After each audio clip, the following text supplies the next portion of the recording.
आप नॉर्मल हत्या करके चले जाइए, किसी की मॉब लिंचिंग, आपको तुरंत जमीन मिल जाएगा, जमानत मिल जाएगी। और एक मुसलमान ने अगर एक ट्वीट कर दिया भाषा की करना, उसको तो यूएपीए लग जाता है। जो इंसान टैक्स के पैसे से 8,000 करोड़ का हवाई जहाज खरीद सकता है, वो 5,000 करोड़ का राम मंदिर क्यों नहीं बना सकता? देखिए, बीजेपी के जो वोट बैंक है वो ब्राह्मण, राजपूत और तमाम जो हिंदुत्ववादी चेहरे हैं, लोग हैं, जिनके अंदर ये जहर फैल चुका है कि प्रभु श्री राम और हिंदुत्व का नाम लेंगे तो मतलब भाजपा का नाम होता है। वो लोग लगातार भारतीय जनता पार्टी को जिताने का प्रयास करते हैं। मेरा ये कहना है, व्यक्तिगत तौर पर मैं पूरा देश घूमता हूँ, अगर दलित और मुसलमान लोग एक दूसरे का हाथ थाम ले, आदिवासी एक दूसरे का हाथ थाम ले, तो किसी ब्राह्मण, राजपूत और किसी की जरूरत नहीं है कि भारतीय जनता पार्टी को रोका जा सके। सोचिए, एक 3% वाला सवर्ण समाज आज देश में बहुमत की सत्ता लेके बैठा हुआ है, और जो उन्हें वोट देता है वो दलित और मुसलमान रस्तों पे मार खा रहा है, उनके घरों में लाशें निकल रही हैं, इलाज नहीं मिल पा रहा, उनके बच्चों को शिक्षा नहीं दी जा रही है। अगर वो अपने अधिकारों को लेकर कुछ मांग सरकार से करे तो उनको तोड़ा जाता है, जेलों में ठूस दिया जाता है। तो एक मेरी तरफ से ये प्रयास है कि आप बाकी सवर्ण जातियों को छोड़ दीजिए, केवल आदिवासी, मुसलमान और जो अपने दलित समाज है, वो SC ST है, उसको अगर आपने सिर्फ कैप्चर कर लिया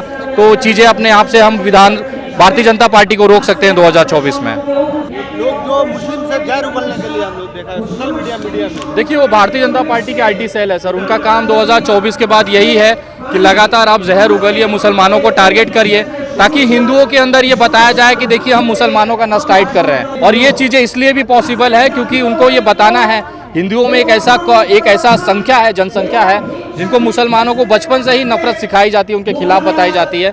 तो उसी को कंफर्म करने के लिए ये सारा प्रोपोगेंडा किया जाता है, और उसका असर जो है वो चुनाव पे दिखता है। চাম্পাহাটিতে উন্নত মানের জুতোর শোরুম ফিট অ্যান্ড ফাউন্ড। এখানে সমস্ত রকমের নামি দামি কোম্পানির জুতো পাওয়া যায়। দুর্গাপূজা উপলক্ষে চলছে বিশেষ ছাড়। কেউ যদি মনে করে আমি জুতো নেব, তাকে আসলে আর ফিরতে হবে না। আর কলকাতায় নয়, এবার চাম্পাহাটির ফিট অ্যান্ড ফাউন্ডে মিলবে ছোট থেকে বড় সকলের জন্য ওয়ারেন্টি সহ উন্নত মানের জুতো। इंडिया जब से आवाज सुन रहे हैं हम लोग, EVM जब तक रहेगा भाजपा तब तक रहेगा। 100% EVM जब तक रहेगा, भारतीय जनता पार्टी तब तक सत्ता में रहेगी, क्योंकि EVM जो है एक इस समय संदेहास्पद स्थिति में है।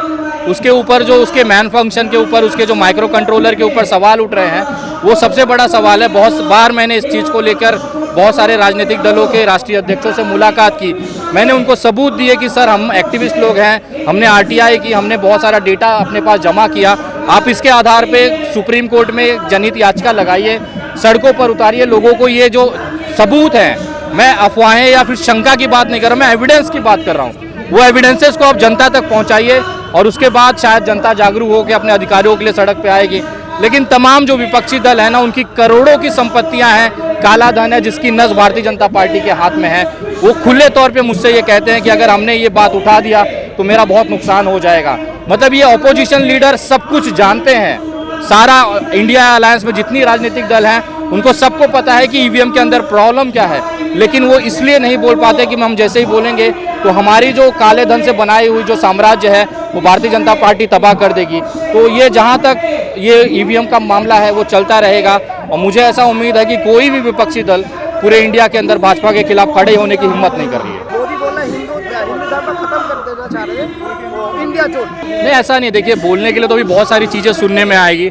अभी जो जनवरी में राम मंदिर का उद्घाटन है, उससे पहले जगह जगह शोभा यात्राएं निकाली जाएंगी। अभी आपको मैं जो चीज़ बताने जा रहा हूँ ये भविष्य में होने वाली चीज़ें हैं, आप समय के साथ उसको बर्दाश्त करेंगे, देखेंगे। बार बार जैसे राम मंदिर के उद्घाटन को लेकर एक भव्य जश्न मनाया जाएगा, जगह जगह बजरंग दल, विश्व हिंदू परिषद, भारतीय जनता पार्टी के लोग शोभा यात्राएं निकालेंगे, मस्जिदों के सामने से गुजारेंगे, और खुद ही पत्थर चलाकर उस यात्राओं पर अपने ही लोगों से पत्थर चलवाकर मुसलमानों के ऊपर उसका आरोप मढ़कर मुसलमानों के साथ उनके घरों को जलाएंगे, पत्थरबाजी करेंगे, हत्याएं करेंगे।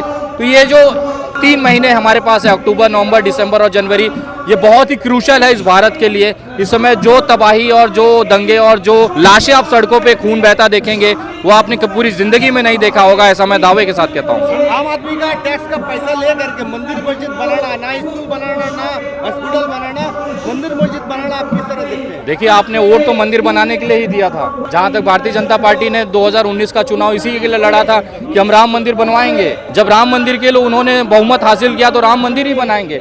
जब मैं वोट देने मेरे विधायक मेरे पास आएगा तो मैं उसको पूछूंगा मेरी सड़क सड़कें कब बनेंगी, मेरी शिक्षा के लिए क्या व्यवस्थाएं हैं, मेरे बच्चों के लिए अस्पताल कहाँ बनेगा। जब वो सवाल ही खत्म हो गए तो जो आपने उनको मैंडेट दिया वो करेंगे ही।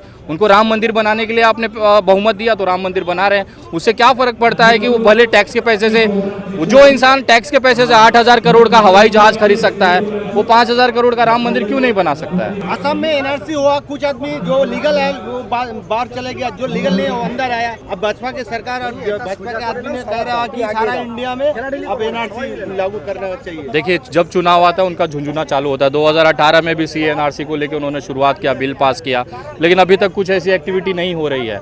जब चुनाव आता है तो मुसलमानों को नस टाइट करना और हिंदुओं को खुश करने के लिए कि जितने भी मुसलमान हैं उनको हम देश के बाहर निकाल देंगे, ज़बरदस्ती जेलों में ठूस देंगे, उनके बाप का राज नहीं है।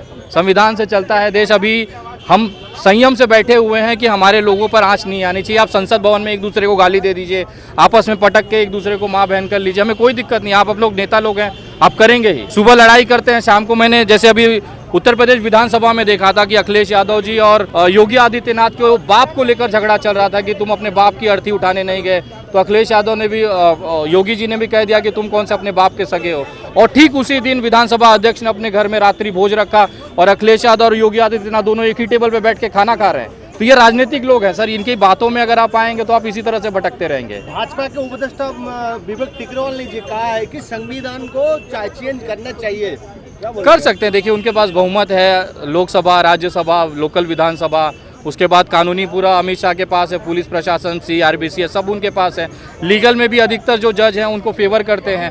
आप नॉर्मल हत्या करके चले जाइए, किसी की मॉब लिंचिंग, आपको तुरंत जमीन मिल जाएगा, जमानत मिल जाएगी। और एक मुसलमान ने अगर एक ट्वीट कर दिया भाषा की कहना, उसको तो UAPA लग जाता है। तो कोर्ट में भी तो उनके लोग बैठे हैं, उस तरह के मानसिक पीड़ित लोग बैठे हुए हैं, तो उनके पास पूरा ताकत है, वो संसाधन उन्होंने हासिल कर लिया है कि अगर वो आज संविधान बदलना चाहें तो बेशक वो बदल सकते हैं। रंजय गोगोई जी ने राम मंदिर का राय दिया, उसका बाद में उनको राज्यसभा के सदस्य पद दिया गया। तो देखिए, अब आप हड्डी चूसेंगे उनका तो फायदा तो देगा ही बंदा। उन्होंने उनको फायदा दिया, BJP ने उनको फायदा दिया।